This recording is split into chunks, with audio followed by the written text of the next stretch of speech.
He's the ultimate crutch for noobs and an absolute menace in the eyes of veterans. Today we're diving into the glow-up of the century, how this sack-carrying outlaw bunny went from a random background NPC to stealing a spot in the main cast. Let's talk about the career evolution of Nabbit. In 2012, this purple rabbit with a massive sack made his grand debut on the Wii U. As the very first original character introduced in the franchise's jump to the HD era, Nintendo definitely didn't skimp on his graphics.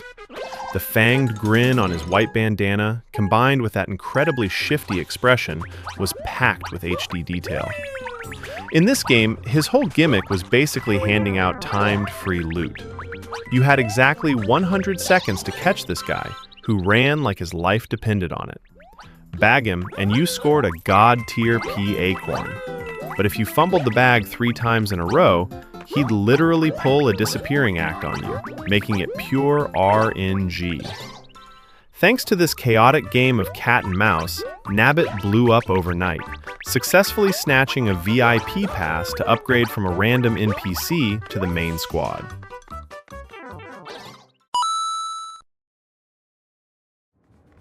Fast forward to 2013's Year of Luigi. While Mario was off taking a vacation, Nabbit hit the ultimate career plot twist. Not only did he get a total redemption arc, but he also became an officially playable character for the very first time.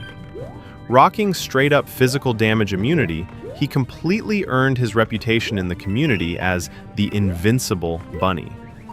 Whether it was enemies body-checking him or trap hazards in the way, his whole vibe was, "Do your worst, I literally challenge you to make me take damage."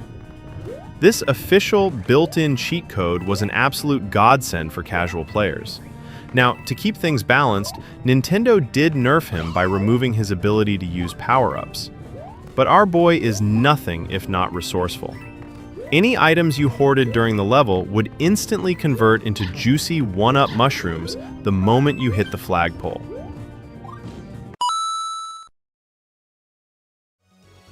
In 2014, Nabbit crashed the 3DS golf scene as a heavyweight DLC drop.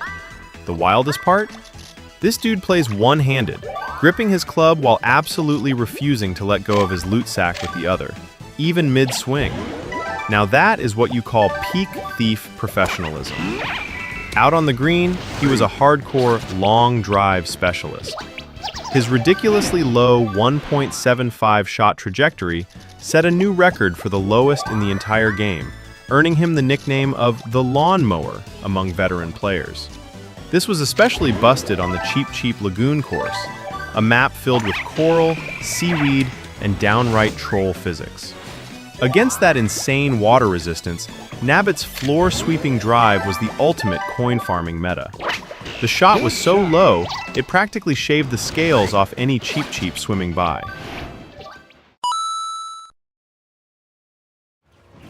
That very same year, this bunny somehow crossed over into the Smash arena.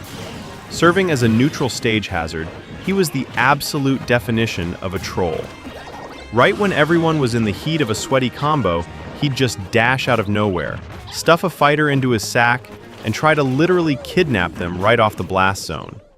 This incredibly toxic instant KO mechanic got him permanently banned in pro-competitive play, radiating pure griefing energy. You've got to admit, evolving from a hunted thief to a straight-up stage kidnapper makes this purple rabbit pretty damn unforgettable.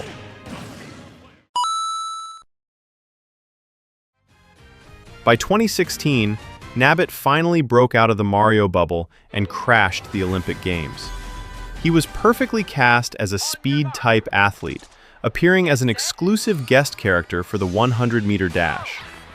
Under the bright stadium lighting, his model's textures were way more detailed, making his purple skin look surprisingly like a baggy mascot suit.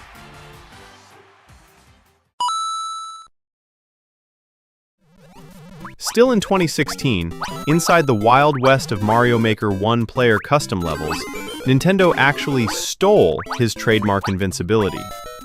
This marked the very first time he got an official 8-bit sprite.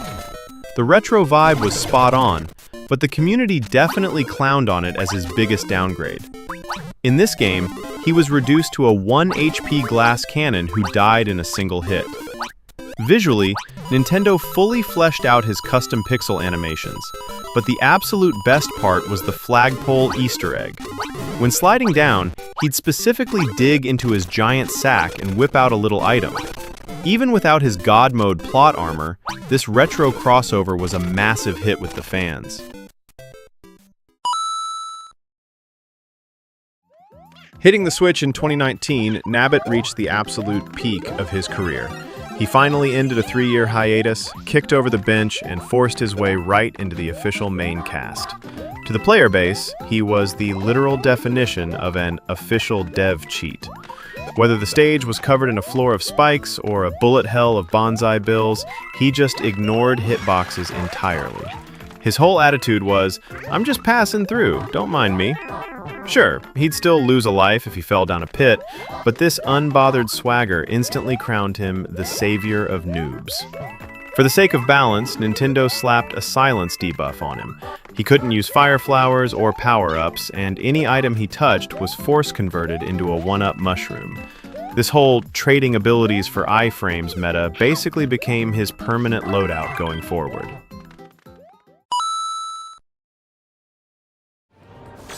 In July 2020, Nabbit finally got his driver's license and made his grand debut on the racetrack. And this wasn't just a basic cameo. Not only was he a high-rarity, time-limited pull, but he also secretly popped his ultimate behind our backs, transforming into an ultra-intimidating giant boss for the bonus challenges.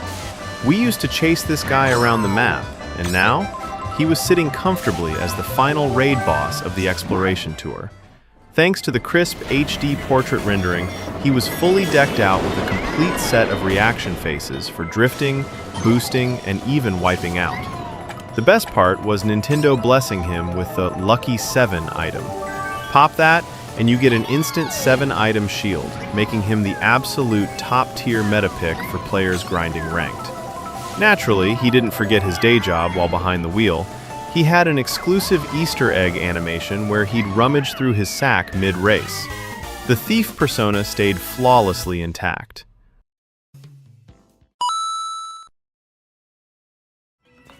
For 2023's Wonder, Nabbit clocked in right on schedule. Cementing his role as the ultimate noob carry, he was still rocking that physical damage immunity. Everything except bottomless pits was basically just air to him. While he was sadly locked out of the new elephant and drill power-up forms, the Wonderflower trippiness gave his gameplay a massive glow-up. The second a level triggered a Wonder effect, this purple bunny joined the squad in all the bizarre transformations. He'd instantly morph into a squishy jelly form, using that sticky physics to effortlessly glide along walls and ceilings. Or he'd turn into a bouncy bubble form, using that recoil momentum to literally use deadly lava as a trampoline and just bulldoze his way through. In some stages, he'd get aggressively stretched out like a noodle, turning into a hilarious tall bunny to squeeze through tight gaps. He could even become a chunky, spiked ball, throwing his massive weight around to smash up the level. Sometimes he'd just inflate into a floaty balloon form, vibing in the colorful sky and enjoying zero gravity.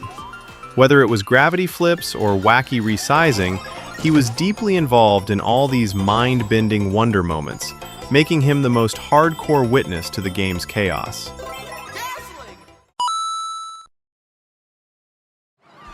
In 2025, after a 5-year hiatus, Nabbit finally drifted back into the racing scene. This comeback was a massive deal. He completely escaped the gacha hell of being a limited-time banner mobile pull and got promoted straight to the permanent base roster. In this game's absolutely unhinged 24-player lobbies, Nabbit's role was strictly defined, an ultra-fast, lightweight agility driver. Flexing arguably the highest burst acceleration ceiling in the entire cast and razor-sharp handling, he became the slipperiest eel on the track. Especially in tight, hyper-aggressive cornering sections, combining Nabbit with a lightweight frame allowed for pixel-perfect microspacing amidst the chaos. That toxic, "You absolutely hate me, but you literally can't hit me" energy quickly made him the top meta pick for ranked multiplayer lobbies.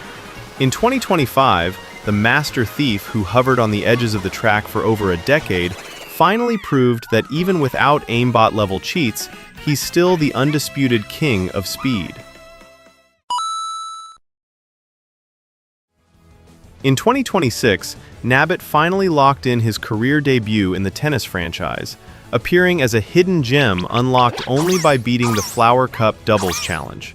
Nintendo went all in on his Extreme kit, classifying him as a pure speed type.